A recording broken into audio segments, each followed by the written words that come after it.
to sit and talk with you, okay? Oh, I've got to have mine. No, hold on. Take this time out. I got to get mine. I got 4 left. Both of you, this is in this range, isn't it? I got it. Get it twice. Thank you. What'd you do there? The money is in there. Let them know the money's somewhere.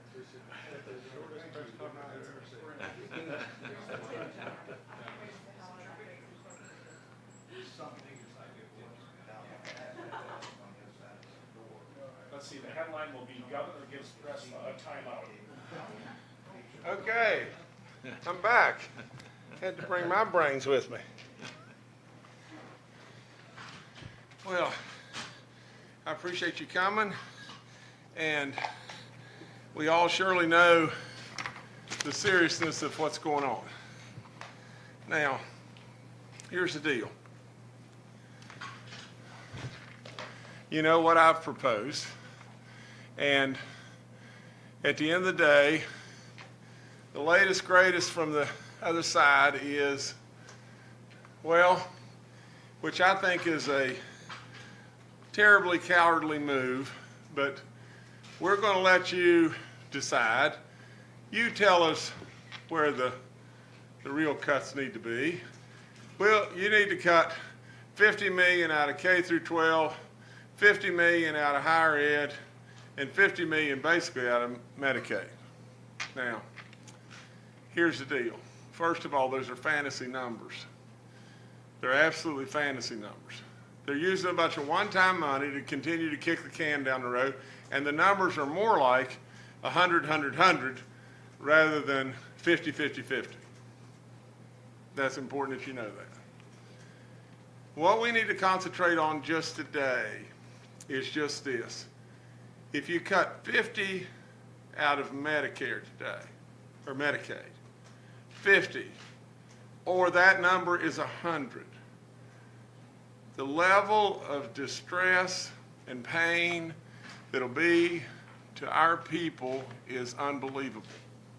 Now,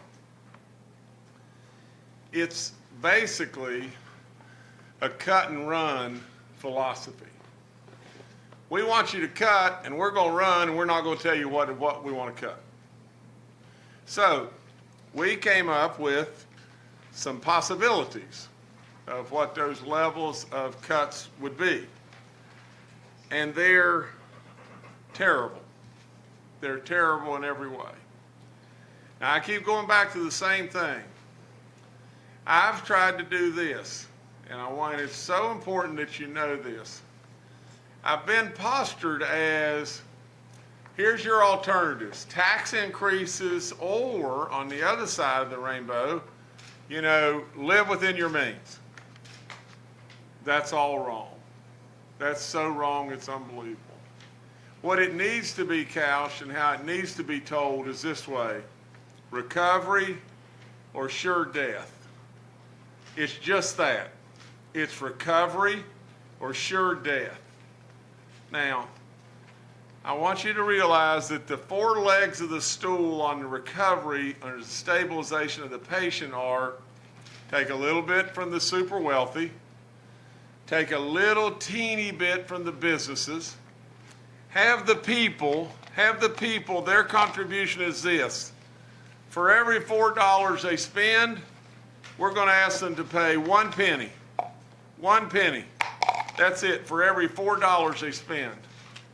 And the other thing we're going to do is these great people and I are working every day to try to some way, somehow cut government waste.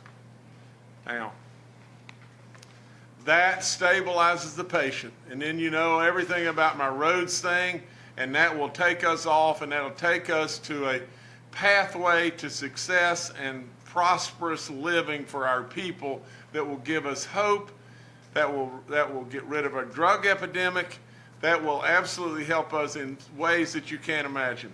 But today, let's talk just about this. Let's focus on Medicaid. Let's focus on what $50 million in cuts, and it's unrealistic. It's unrealistic because that cut number is going to be more like 100 than 50. But at $50 million in cuts, We've given you the alternatives and the level of pain that it's going to be. Imagine, reduce aged and disabled waiver services to thousands of individuals. Think about this. Think about closing senior centers. The bottom line is this. There's a lady, her name is Daisy Cochran. And I want you to remember that name, Daisy Cochran. She told me just this. She said, do you have any idea? People don't realize how bad is until they have someone that's truly disabled in their home. And when you turn your back on that family, it is so devastating, it's unbelievable. It's so inhumane. It's just the very function that we should be doing. And to turn our backs is awful. It's just plain awful. And many of us are fortunate that we are blessed that we don't see that every day. But those that live it every day, they get it. They really get it. So, we asked this great man here to come up with the impact of what that would be. Now, and in the days ahead, we'll give you the impact of what that would be in regard to higher ed and in regard to K through 12. Now, listen, this is not rocket science. You've got a group of people that are Republicans, that are good people, that understand, and to be perfectly honest, behind private doors and everything, they would say they're with me. You know, you got a bunch of courageous Democrats that are going out and saying we're willing to put West Virginia first and Democrats second. And then you have a faction of Republicans, in all honesty, that are teetotally on a mission from God to cut. But you see, with every cut, there's a name and there's a family. But these people don't care. I mean, these people really and truly, all they want to do is cut so that they can go home and have some scalps that they can brag about. I don't believe that. I don't believe that's our job. So now, what we're going to do is, because of the health emergency beyond belief, there's a light on the top of the dome, and we're going to turn it on this evening. And we're going to let the people know that we have a health crisis beyond belief. We have a health emergency that's right at our fingertips, and there are thousands and thousands and thousands that are going to be devastated. We're going to turn on the dome light from the standpoint of declaring an absolute health emergency within this state. And if we do the wrong thing right now, we're going to hurt so many people, it's unbelievable. Now, the other thing I want to do is just tell you this, is we're going to make this office available beginning in the morning at 9 a.m. to the legislators to come and sit. I'm proposing we close the doors and lock the doors until we come up with the budget resolved. This office needs to be our headquarters and our war room. And we need to sit here and we need to lock the doors and not come out until we get a compromised but responsible budget that is for the people and done in the correct way. I'm willing to sit here. I'm willing to negotiate. I'm willing to get it done. This business of kicking the can down the road, I don't like it. And our people didn't elect us to do that. So we can sit upstairs and we can come up with innuendos and say, well, we didn't quite understand what you meant. And I got a letter, saying, could you further clarify what you mean from going from a half a penny to a quarter of a penny? Or could you further clarify what you mean from from going from 0.2% to 0.75%. So I sent them a letter. I've sent them a letter and said, here's what it is. In line 4, where it says 1/4 penny or 1/2 penny, change that to 1/4 penny. You know, all that is killing time. They know what we mean. That's just killing time. So we put them in here, we lock the doors, and we say, let's get it done. I'm betting they won't come. I'm betting all they want to do is more of the same rhetoric. I'm betting they won't tell you what real things they want to cut because they don't have the guts to do it. I've given you a pathway. I've given you a pathway that really is just this. All of us pull the rope together. Everybody. The people, the businesses, government, and I've gone brain dead on the other one. You know, the people, the businesses, The wealthy. the government, and the wealthy. I've had a Rick Perry moment here. But nevertheless, if all of us, I mean, if you're John Q. and he feels like that Jim Justice is going to pay $1,000, but John Q. doesn't have to, he feels good. And if John Q. feels like the businesses are in it to help out a little bit, he feels good. And if he's got to pay 1/4 penny versus closing one of the state parks or not stocking trout in the streams or grandma being able to go to the senior center, he'll pay that gladly. I'm telling you, you can say anything you want, but the people are with me. The people get it, and they're with me. And you've got a crusade of a bunch of people, and I'm saying there's a real strong faction of Republicans that get it too.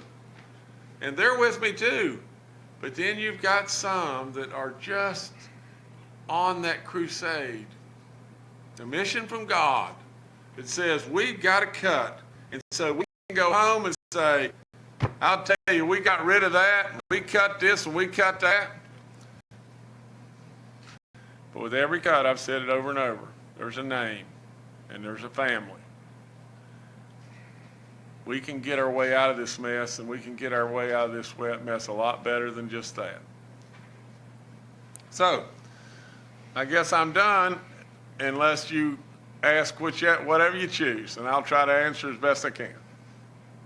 What time will the light go on the dome? Is it gonna run 24 hours a day, or is it just at night? No, it's going to run 24 hours, but it'll go on at what time? 5 o'clock. 5 o'clock this evening. Is that a light that's normally used for emergencies, or what's it used for, and why isn't it always on now? Yeah. It's normally used as for a state of emergency. Nick, you want to say something? I would say it's used for state of emergency. When you put people who are in nursing homes at risk, you've got a state of emergency if they're my mother. That's exactly how we feel. Governor, was there any thought to spreading you have option A through E. Is there any thought to spreading those cuts over every option rather than take 50 million out of one? I'll let Bill answer that. We've spent the last 2 weeks looking at options. We have not made any decisions, obviously, but $50 million of our budget is dramatic, and it's going to affect people, it's going to affect services, it's also going to affect the economy because services have to be cut. We're limited a little bit in terms of how we make those cuts. We have mandatory services under Medicaid. Just a $50 million in Medicaid reduction, it actually equates to 175 to 185 million in total cuts to our department. Is that your matching dollar? That is dollars for the federal dollars. We have some limitations relative to those mandatory services. That's why the waiver programs are on there. They're optional services. We cannot cut mandatory services. We can reduce rates on mandatory services. So Nick mentioned nursing homes. We can reduce nursing homes by 10% the rates. Then I can tell you some nursing homes in this state will close. They don't have the ability to we have limitations on what we can do. So we're looking at a variety of options there to minimize that as much as we can to the people that are going to be affected. But it is serious. It is very serious. Each of these options that represents a $50 million cut, correct? Each of those options is a $50 million cut, which equates To to each one. each one, and each one in terms of total is 75 million to 189 million, depending on the option. Governor, I want to ask you about we have 2.5 weeks to go in the session. You've referred to some of your critics on the other side of the aisle as knuckleheads and blockheads, and we had a delegate on the floor the other day call you a walrus. Is that name calling conducive to getting a budget deal done with the time frame of 2 weeks, and do you hope the tenor of the debate changes? Well, it doesn't matter to me about them calling me a walrus. You know, I mean, to be perfectly honest, I'm probably close to being a walrus. But really and truly, here's what I think. I think there's families that have been sitting at home and are destitute beyond belief for 3 years. And those people are really hurt. And they're hurting to the tune of really big time.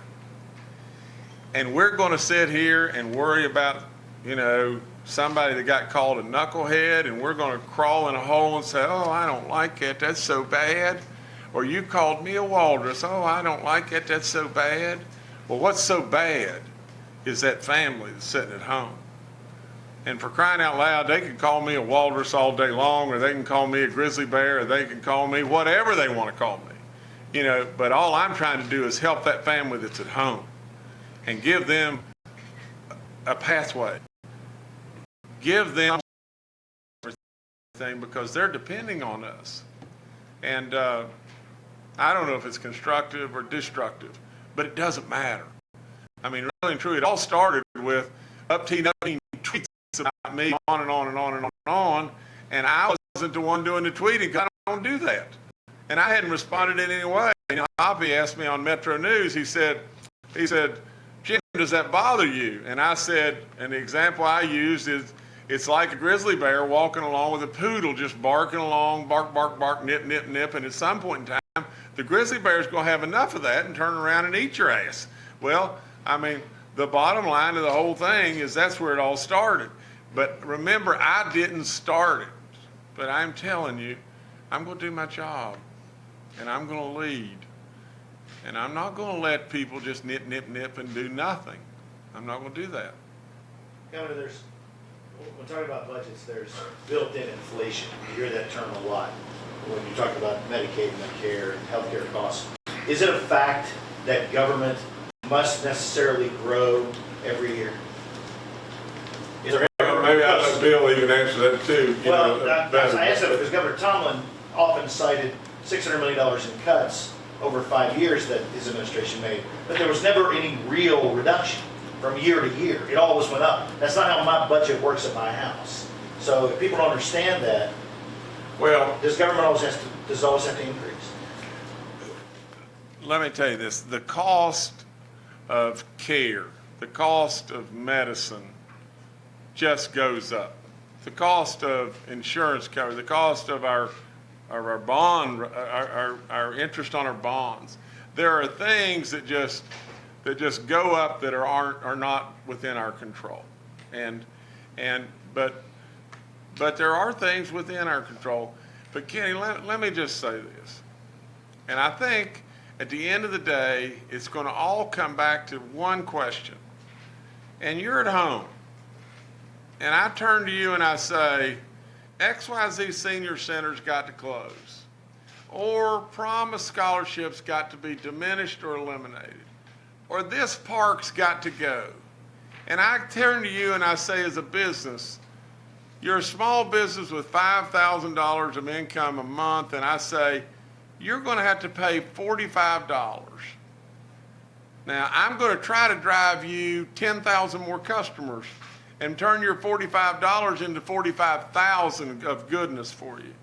Or I turn to you and I say, you're going to have to pay a penny for every $4, or we're going to have to close, have to do away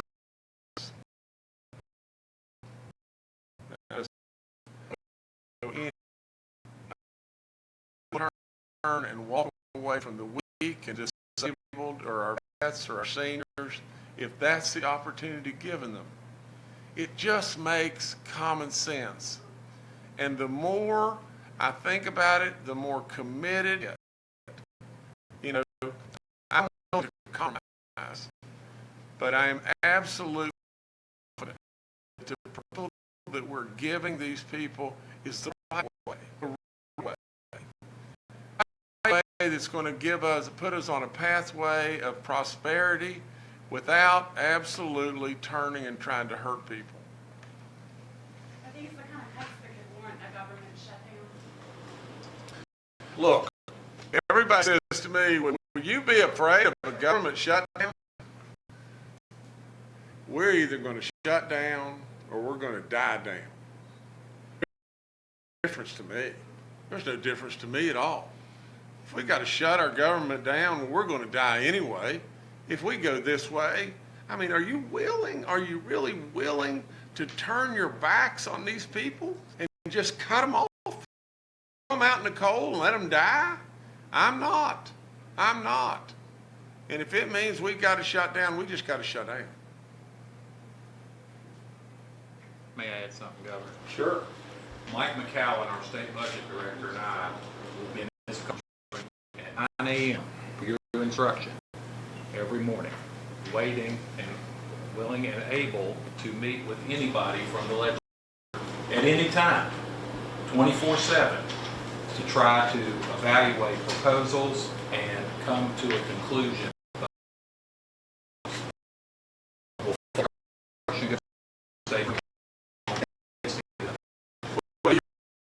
Too. And I mean, if we had him sit right here right now, I'd sit right here with him until we got it done. I'd sit here. Now just think about this. Last Monday, we had breakfast with the leadership, and we talked, and everybody said, well, let's come back this week, and we came back last Friday. I left my home in Lewisburg at 5 o'clock in the morning to get down here to have breakfast with them and everything and sit. And Nick Casey told me, he said, they're going to come with real ideas and we're going to get somewhere. And you know what we got done? Sweet rolls, bacon, eggs. We got nothing done. Nothing. And I told him, I said, listen here, I don't need to be up at 5 o'clock in the morning and come down here for nothing. If I'm going to get up at 5 o'clock in the morning, I'm going to go turkey hunting if this is what we're going to do. I mean, really and truly, we sat right here and did nothing. And so, you see, the one thing you got with me, guys, is you got an impatient guy. I'm used to getting something done, and I'm willing to work through all the wickets of government. I've got that.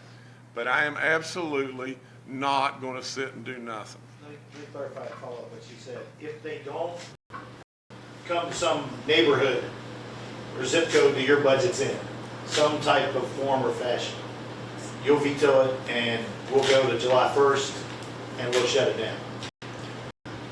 Let's hope and pray that good judgment comes over all of us and we don't need to do such a thing as that. But if that be that, so be it.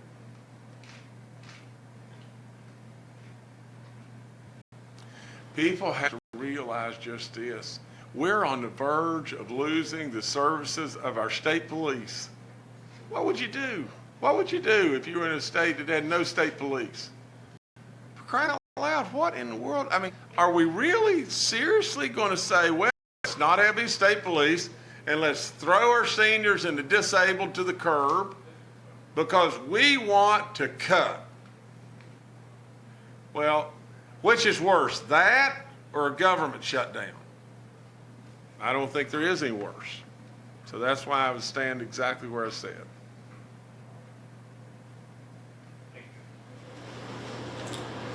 Okay, guys, love you. Thank you. Thanks, everybody. Thank you for coming. Thank you for having us. A little sad we sweet rolls are baked.